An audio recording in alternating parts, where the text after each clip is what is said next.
Welcome. This podcast is a series of candid conversations exploring the human experience from a completely new perspective. In it, we will be diving deeply into the meaning of commonly used words and pointing you away from that old stressful way of looking at life and towards a new paradigm. This will help you find a sense of calm, cultivate meaningful relationships, and create harmony in every aspect of your life. Here is Navigating Life with Ease with Michaela, Ellis and Clare, Downham.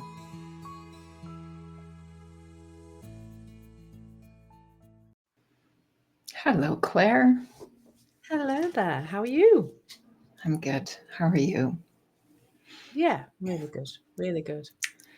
Ready to explore something different today? I'm ready. Good. Let's explore codependence. Ooh, that's a popular word, isn't it, these days? I don't think that was a thing. When we were gals, Michaela, when did we talk about codependence? Oh, I don't even know where to go into this one, because we could explore like what society says about codependence.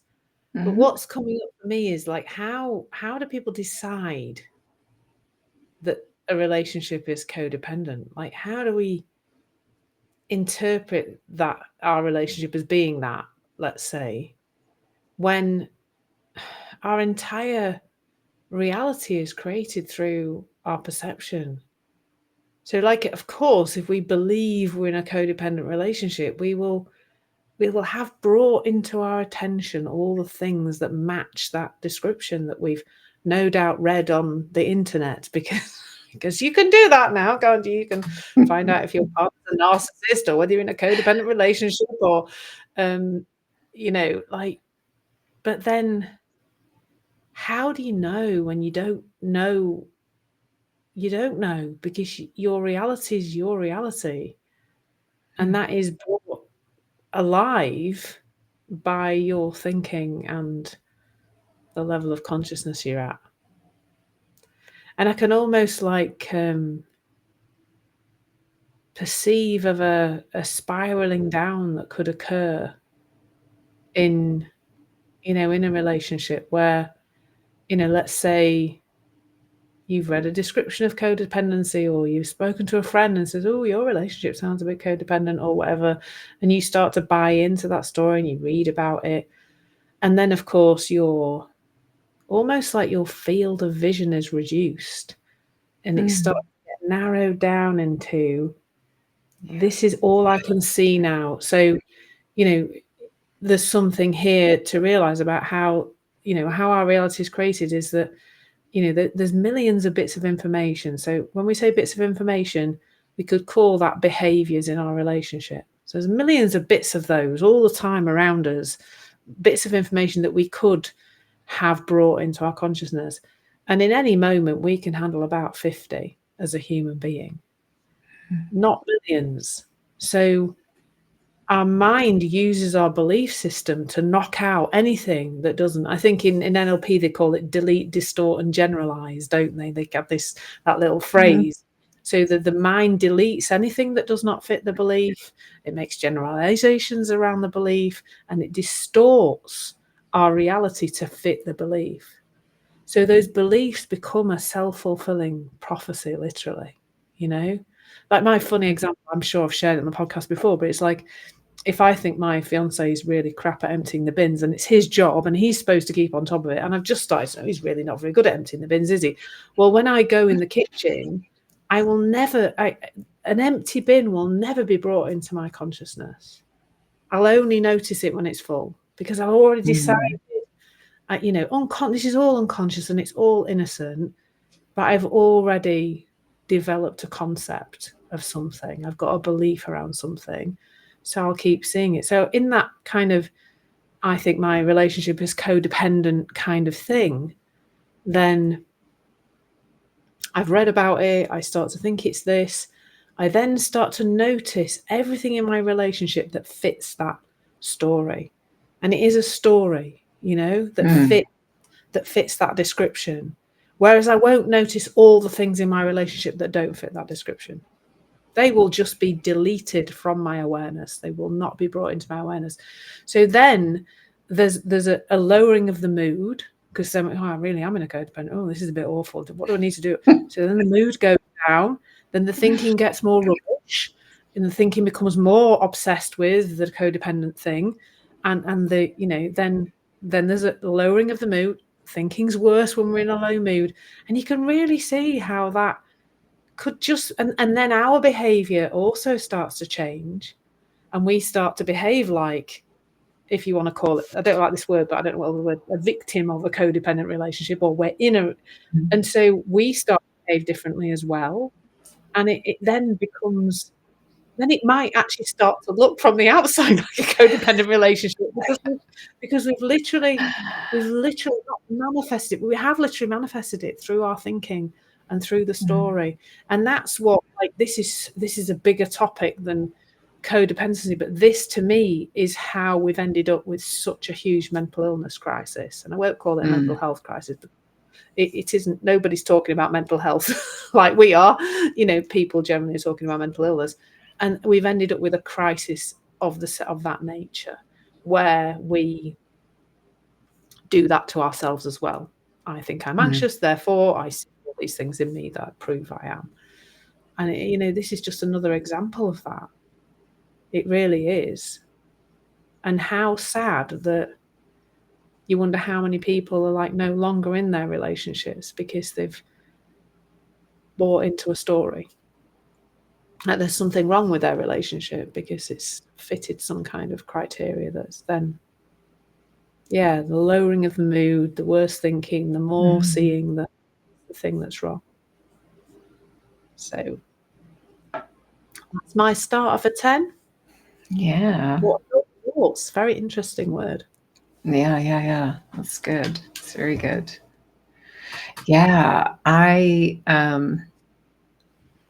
was curious about this word, and I see that one thing that I found, because I had done a little bit of like research on what are people calling this, like just like the word narcissist and narcissism. It's just like when I hear people talking about it, sometimes it's like it sounds like this, and sometimes it's like, what does this word actually mean? Because I think we're all using it wrong.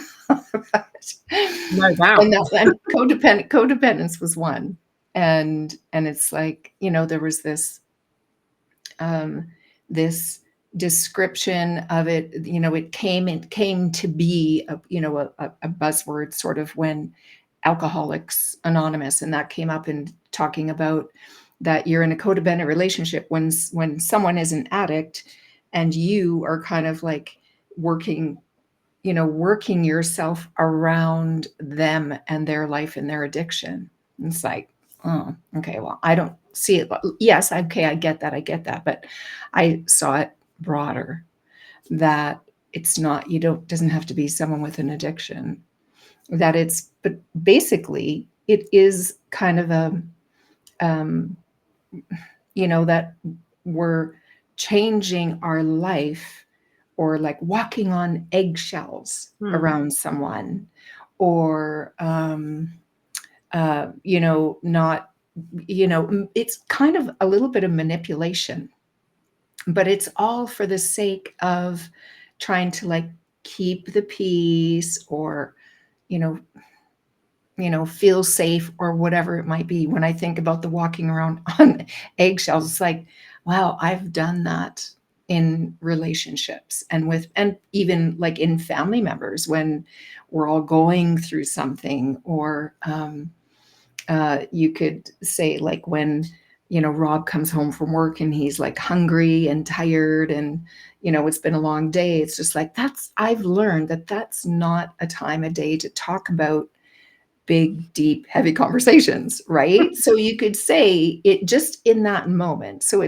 I'm kind of using it here as, there are times that it makes sense, but it doesn't really feel like codependence, because it's only temporary. It's being smart, I think. It's like recognizing that there's something, it's like there's two people involved, or it could be a group.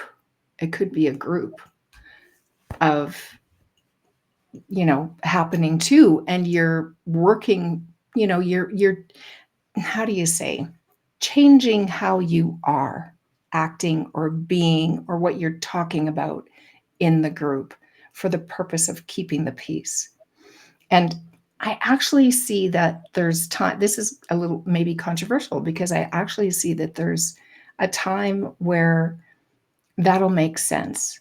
But let's wipe all that away, because the bottom line is, when you're being yourself and you're centered in who you are, and you are aware and trusting that you'll know what to do in any given moment.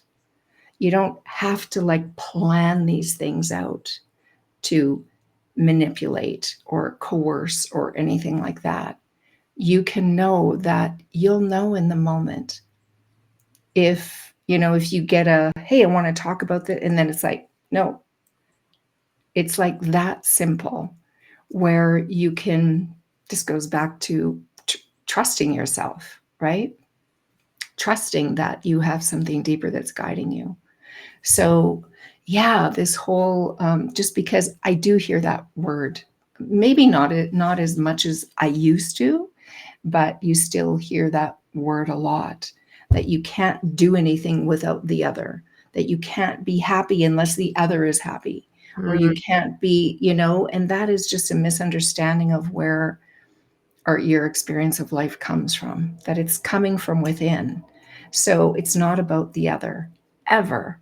Of course, we want our loved ones to live a happy life, but what is happy to them? And sometimes, even when they're not happy, they need that too, maybe. There are times sometimes when I'm kind of like, and not feeling, and it's like, I don't want to be happy. Don't try and make me happy. I'm just going to, like, you're annoying me, trying to make me happy. It's just like, just let me be, grumpy or whatever, and I'll go do grumpy on my own. away. But it's kind of like just owning your own feelings and allowing the other to have their own too. And you can be there, anything you want to talk about, or you okay, or whatever that looks like in your relationship. And then it's like developing this trust that if something needs to be talked about or whatever, it'll happen. I mean, that's just about having a nice, honest relationship, which, don't we all kind of want that?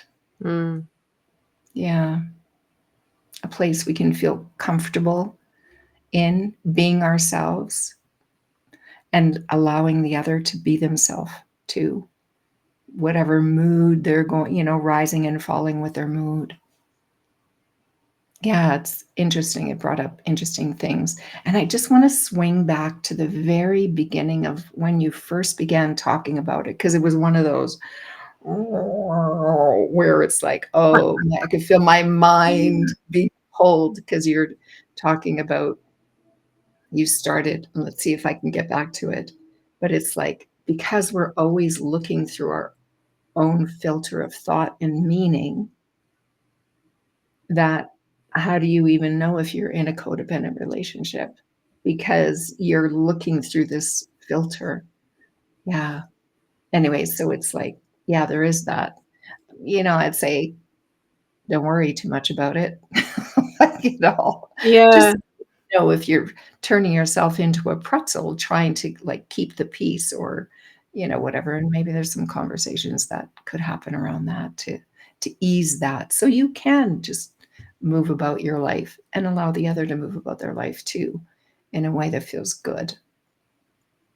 And what's coming to mind is that it could almost be like, if you think about the codependent relationship, could be created by either party. Either that, Mm. let's say that maybe there's a more dominant person and a less dominant person, okay, whether there's one person who's very much kind of tripping over themselves and stepping on egg, try not to step on eggshells and all that kind of thing. Walking on eggshells, that's the correct phrase, isn't it?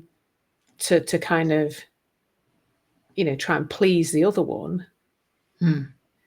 But sometimes perhaps the person doing that, it isn't coming from the other person, the other partner. They've not said anything, but that person could be bringing into the relationship stuff from previous relationships, perhaps parental relationships and stuff, Mhm. where they've got a fear of retribution that hasn't really come from the other person.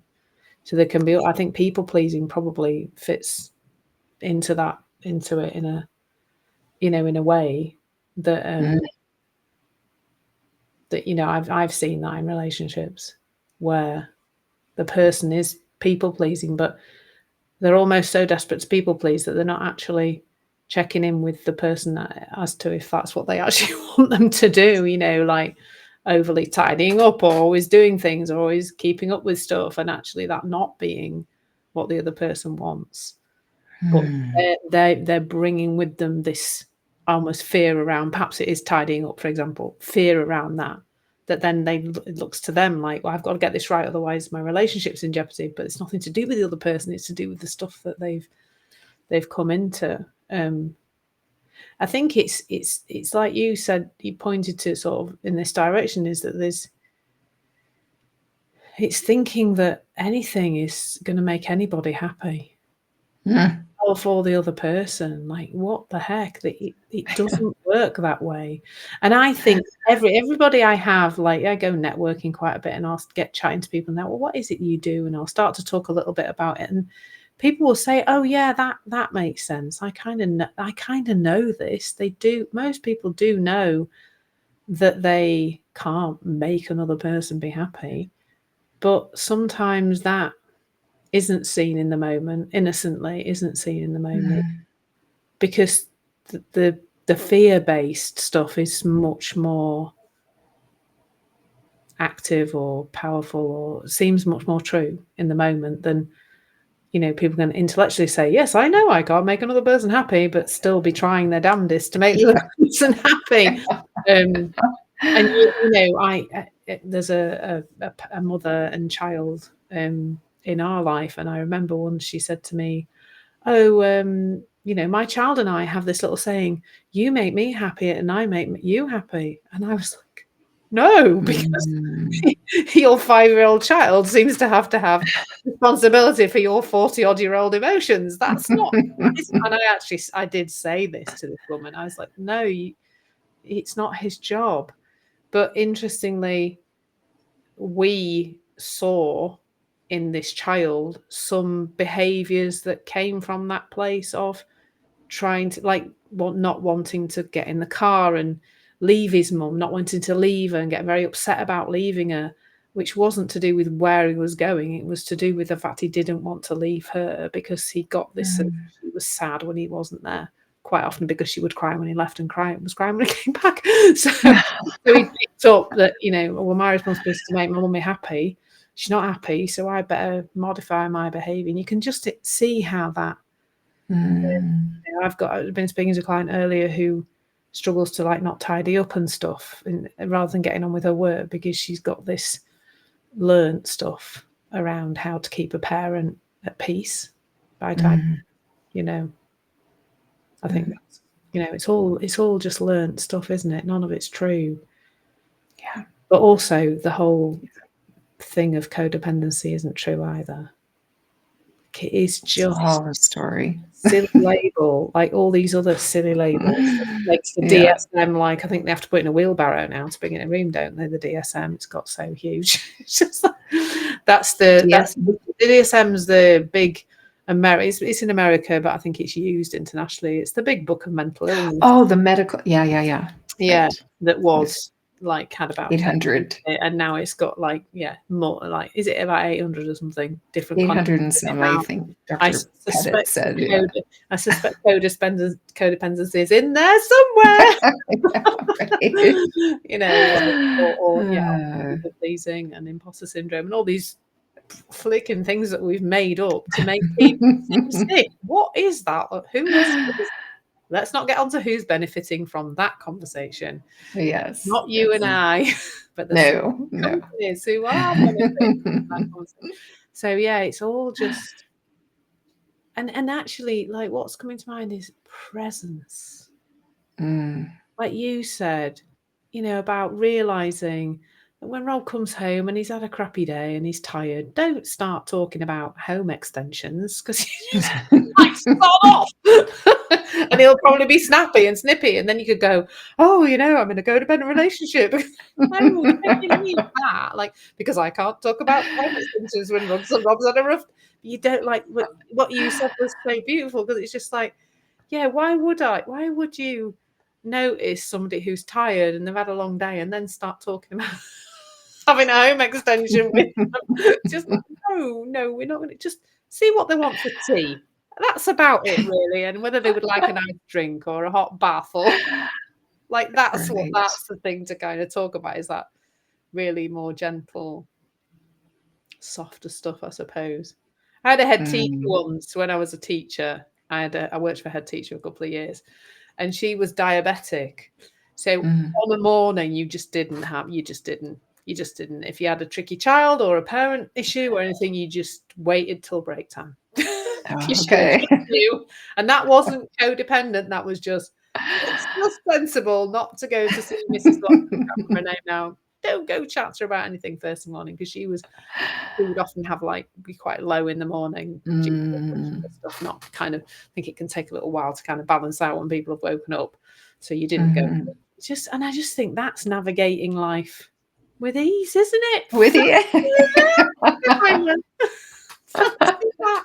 Because that's just being present for somebody, Yeah. and loving them and yourself enough to say, "Ooh, perhaps not then."